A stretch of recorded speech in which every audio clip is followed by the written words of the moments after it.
Hi, welcome back to another mini kit Monday, December 2019 process video. This one's titled The Tree, and it is a picture of my nieces, my sister's kids from my sister, obviously. They're in front of the Christmas tree, and I'm using this Mambi paper pack. It doesn't have a title, so I really don't know what it's called, but it is from one of the ones that my collective Christmas stash that I have, and so I'm trying to use up some of them as I'm going. So I'm doing good headway, good progress with all that. I did use my We Are Memory Keeper layering guides. I think that's, yeah, they're layering guides. I actually remembered. And I do use this K& Company scalloped, what is it called, die cut mat pad, or a sheet actually, and it had 18 sheets, and it doesn't tell me what year they're from, but I actually finished that last one. That was the last mat page I had, and after I matted it with the white side of a pattern paper, I went ahead and used that for the pink scalloped edge, and I think the framing looks great for the photograph.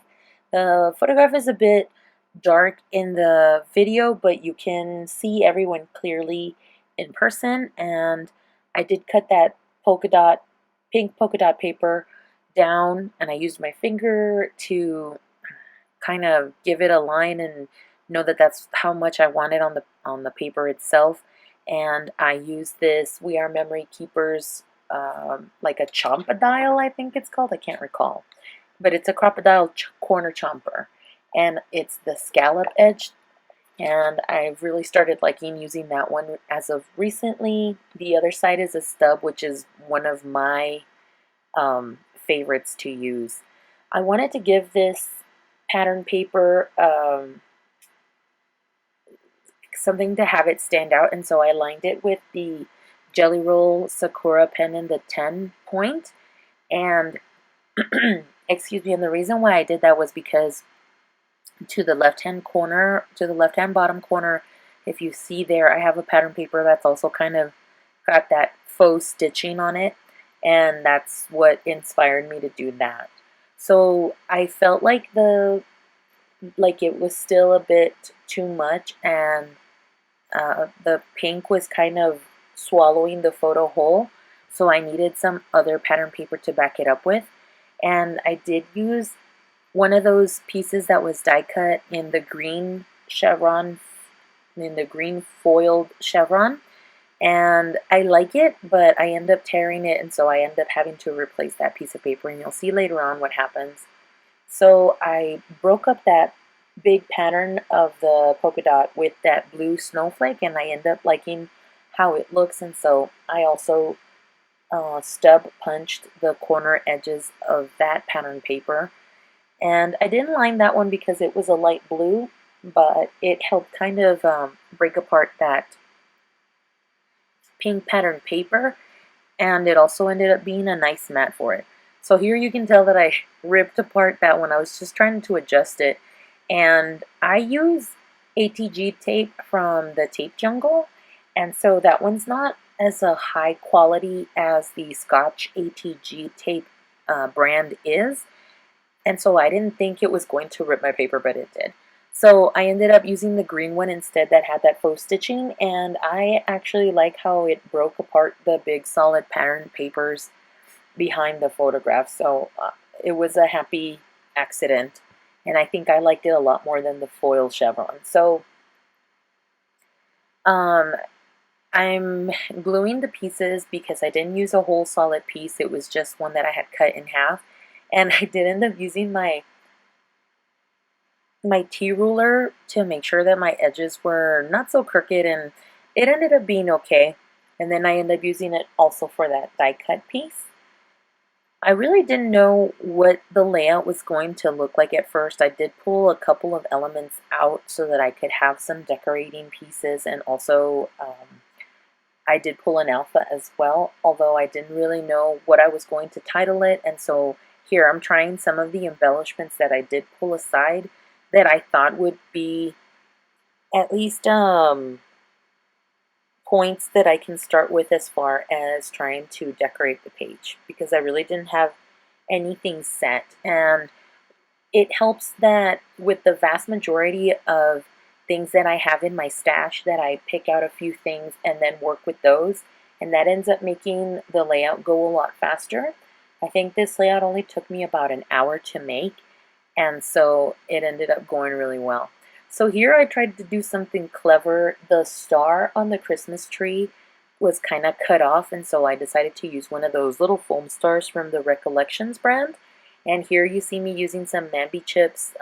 These also have foam. They're like cardstock stickers, and then they have foam at the bottom, and so I used the foam as well.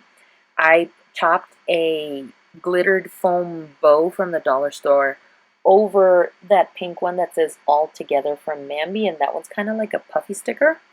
These are different because these are the cardboard ones that are backed with pieces of foam.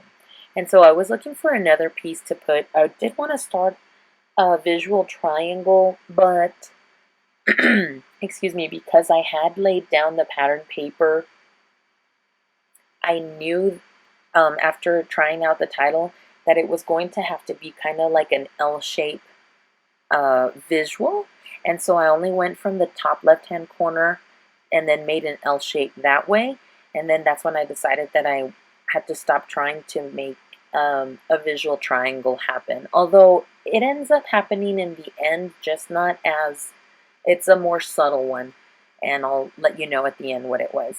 So here I was going to try to put "Oh Christmas Tree" on the layout, but that wasn't fitting, and it was just the largeness of the font itself. And so I thought about having it there, and then I also saw, oh, the green space on the left hand side was kind of by itself, and so was this bottom part. And so I put in the year that the picture was taken, but that I didn't like that, and then I was like, oh, I could kind of have both sides with some black elements together, and then that's when I put the year there, and I liked that part. And then I used these extra dots that were on the thicker set to kind of bookend the year. So then I realized that that wasn't looking pleasing to the eye, at least to me, and it could have been fine just leaving it there, but then there was that blank space next to the deer that I didn't like by itself. So I just decided to cut down the title to "The Tree," and I moved my little glittered foam sticker from the Dollar Tree over to the left some more, and then I scooched over my title. So that in the end, you can see here that I'm trying to push in, that I realized then that it's an L-shaped design. I tried to put a couple more elements, and I knew that there was something that was feeling empty on the right hand side of the layout, and so I decided to put a border sticker. I was going to make that pink polka dotted pattern paper a big photo corner, but I went against that, and then I knew that I hadn't used any washi tape, and so I pulled this one from the Merry Days collection, and I backed it with some paper, and then I decided that I was going to use a excuse me, a scalloped border punch from Fiskars. This is one of my favorites, and it's one of my go-tos, and I cut a 12-inch long piece so that I could back end that right-hand side with a border, and that ends up making a visual triangle. And it wasn't one that was forced, it just kind of happened naturally, only because I needed something on that right-hand side to balance, to make it feel balanced, at least to my eye. So I'm cutting the edge that was kind of left over, and then it still needed something to kind of give it a little pop, and I decided that since I had been using the pen to line the edges and make faux stitching on the pattern papers, I would do it for this border, but instead of doing a faux stitch, I just kind of lined the whole border, scallop border, with the pen. And that's pretty much it, all that I do for this layout. I hope you enjoyed. Don't forget to check out the other Mini Kit Monday ladies. There's Becky, Dollie, Traci, Kathy, and Shannon as well, and I'll leave them linked down below. Thank you so much for watching, and have a great day wherever you are. Thanks for watching. Bye!